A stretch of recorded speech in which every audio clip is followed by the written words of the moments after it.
L'édito politique d'Europe 1 Matin avec Caroline Roux. Bonjour. Bonjour Bruce, bonjour Julie, bonjour à Caroline. tous. On va revenir sur cette journée assez terrible d'ailleurs, il faut bien le dire, à propos des otages français au Cameroun. Bien sûr, les médias d'ailleurs ne doivent pas être exempts de reproches. J'assume, entre guillemets. Et puis, il y a quand même Kader Arif, le ministre délégué aux anciens combattants, qui a annoncé à l'Assemblée nationale la libération des otages. C'était un peu avant 10h hier matin. Alors, il est revenu sur ses propos. Est-ce que c'est juste une bourde ou c'est grave ? Non, c'est une faute, ce n'est pas un couac, c'est encore une entaille dans la crédibilité de la parole publique. D'abord parce que on ne parle pas d'un texte de loi mal ficelé, d'un calendrier imprécis ou d'une erreur d'appréciation. On parle bien de 7 Français, 3 adultes et 4 enfants qui sont retenus en otage.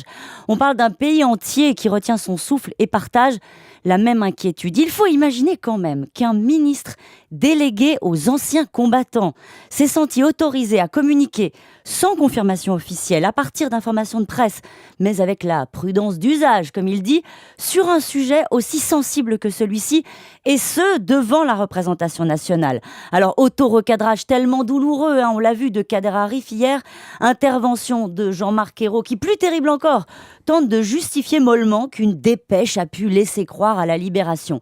Fin de journée, enfin, le chef de l'État demande, lui, de la discrétion. On aurait peut-être pu commencer par là sur le sujet. Si on essaie d'être l'avocat du diable, on peut dire aussi que ça arrive de se tromper, Caroline.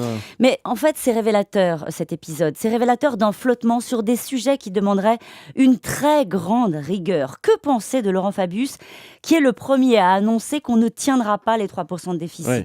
Le ministre des Affaires étrangères, qui fait tomber un tabou qui structure la politique économique de la France. Alors, il remet le couvert quelques jours plus tard en donnant à la louche les prévisions de croissance pour 2013. Bercy et Matignon sont chargés, alors c'est un comble, du service après-vente. Alors, on peut choisir de ricaner sur le jeu des égos ou penser que ces approximations ne sont pas à la hauteur de ce qu'on peut attendre d'un gouvernement de combat en période de crise. Et ça traduit quoi, selon vous ? Eh bien, ça traduit une incapacité du gouvernement à résister à la pression. L'équipe s'en sort bien en rythme de croisière, quand elle a la main sur son agenda, quand elle a le temps d'organiser sa parole.